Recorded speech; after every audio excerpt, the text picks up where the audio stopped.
JP, you mentioned the Skins possibly opening against an AFC opponent. What about the report that it's going to be AFC versus NFC for the first 4 weeks of the season? Is there anything to that? Do we know where that report came from? Do you see that actually happening? Yeah, so I saw that on Twitter. I don't know who to attribute it to, so I don't know how much I believe it. But, my prediction is that they're going to open in Pittsburgh. That's kind of a shot in the dark, but I think it does a couple of things.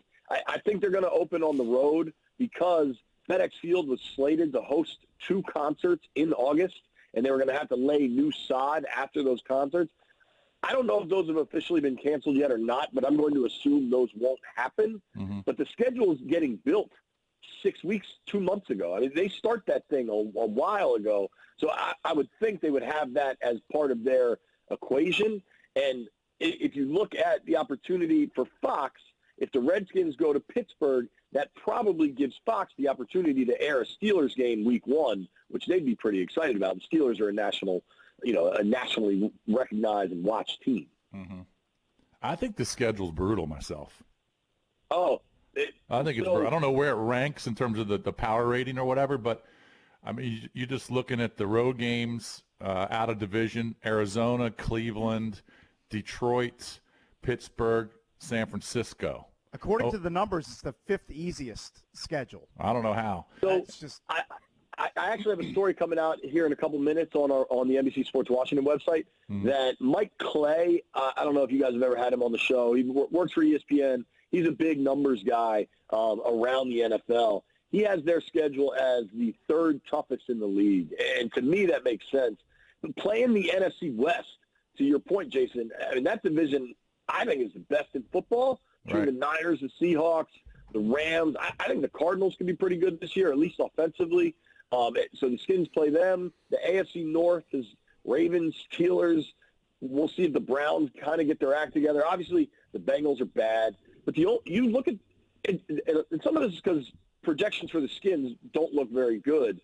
But I only think they'd be favored in 3 games. Bengals at home, Panthers at home, Giants at home. And I think they'd be dogs the rest of the way. Yeah. So you're saying bang the under.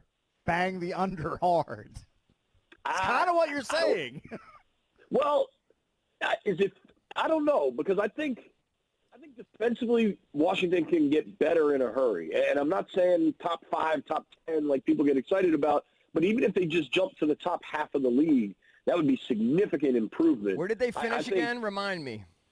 It depends if you're looking at yards or points, but roughly 28th, 29th. Right. Yeah, if they got to 15, that would be a huge roughly near the jump. bottom. If they got to 15, that'd be a huge jump. But we kept saying that the last 3 years. I do think it's viable, though, with a new D coordinator. And, of course, when you add Chase Young, the best player in the draft, I mean, come on. They have issues, but I think they'll be better. Right. I agree with you. So, I mean, I think an honest goal for Redskins fans should be to double the win total and get to 6-10. Mm-hmm. But I don't know that that's going to happen. I mean, you look at some of these offenses they're going to face, and even an improved defense, even a good defense against Lamar Jackson is going to have trouble. I mean, there's some real – I mean, that Cowboys offense that they're going to face twice is loaded. And, I mean, there's some real formidable opponents out there. I don't know offensively what the Skins are going to be able to do to kind of keep themselves in games. I don't think the 2020 NFL is going to allow for a whole bunch of 17-14 victories, even if that's kind of the formula for Washington. I know we asked you this before, but the drafting of Gibson, which I loved in hindsight, I didn't know much about him before, but in hindsight I love it. Does that just mean Bryce Love's out of the equation? Like he had another surgery and it just didn't work? Like what's going on? Personally, I think so. I don't know that Gibson equals Love is out, but I think if you just start looking at the numbers and how that's going to shake out, I mean, you've got 2 guys that have dealt with a ton of injuries that were both drafted by the previous regime and have no ties to the current organization. So I think people want to count out Adrian Peterson. I wouldn't do that. I think he's the only durable running back.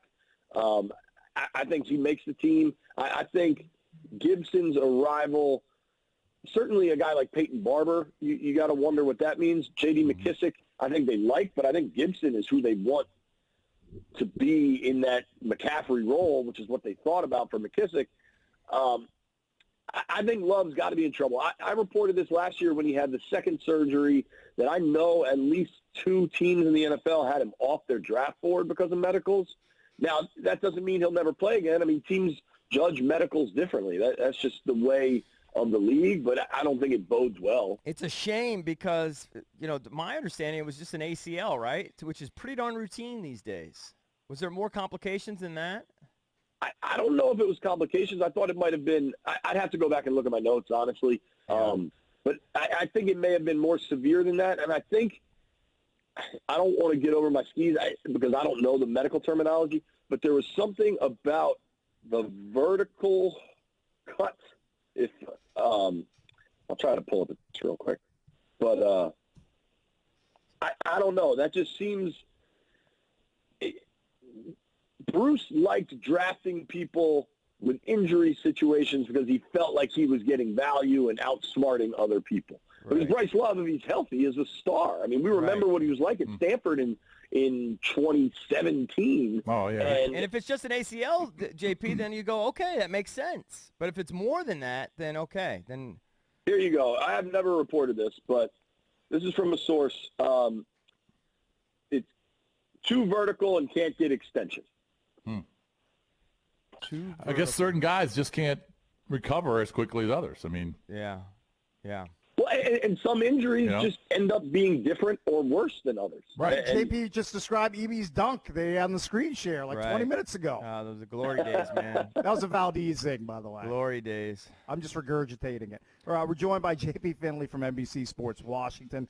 The Skins have $35 million left in salary cap space. What are the plans for that? How much of that can be carried over into 2021? Is there still like a semi-splash signing that we haven't seen yet?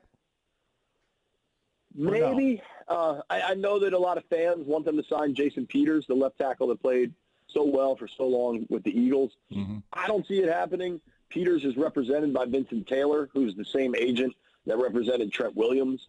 And if you listen to any of Vince's comments, he was on with Grant and Danny. He's done a decent amount of. I don't know how solid that relationship is with the Redskins. I understand that an agent's job is to find the best place for their client and get the most money.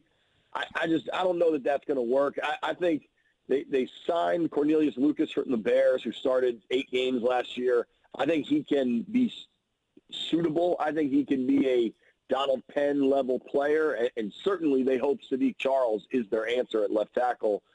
Charles, the question is just, it's not size or potential. It's just, is he ready to grow up, basically? I think he got in trouble for smoking pot in college, which I don't think is a big deal. Yeah, it's a maturity thing. Yeah. Right. I think you just got to grow up a little bit. And, he only played 3 years. I haven't talked to him personally, but he's a kid that was born he was from New Orleans. Hurricane Katrina hit. His family got displaced. He ended up going to high school in Mississippi. I just think he's had a lot go on in his 20 years on this planet, and maturity isn't something that always comes that easily. But so the number one question for this team is obviously Haskins, and there's so many unknowns because these young guys haven't been able to work with any of the guys that they're going to play with, for the most part, right? I mean, I know that they're working out with some high school guys, maybe throwing to some buddies, but it's just there's just such a great unknown, and they're behind the 8 ball because of it. Totally, and that's nobody's fault. Nope. I mean, just happened. Yep. Right, and it could impact Dwayne. I think I don't know if you guys saw, Dwayne wrote a first-person story on Redskins.com the other day, and it seemed to be. I believe there's been some real maturation there, and I believe he's approaching this season as his opportunity to go out and kick butt. He needs to prove significant improvements to me in adaptability, just understanding a new offense and hit the ground running whenever they do get back to practice. Mm-hmm. I think that's the only way it's going to work. If he gets in there and he knows at least the terminology and what's expected in Scott Turner's offense, then he's by far the most talented quarterback on the roster. That's not up for debate. He's got a big arm. Late in the season, he started to put it together. He's got a big opportunity. I think he's going to take advantage. I think he shows enough this year to be the guy. But if not, 2021 will bring a whole different set of questions. Right.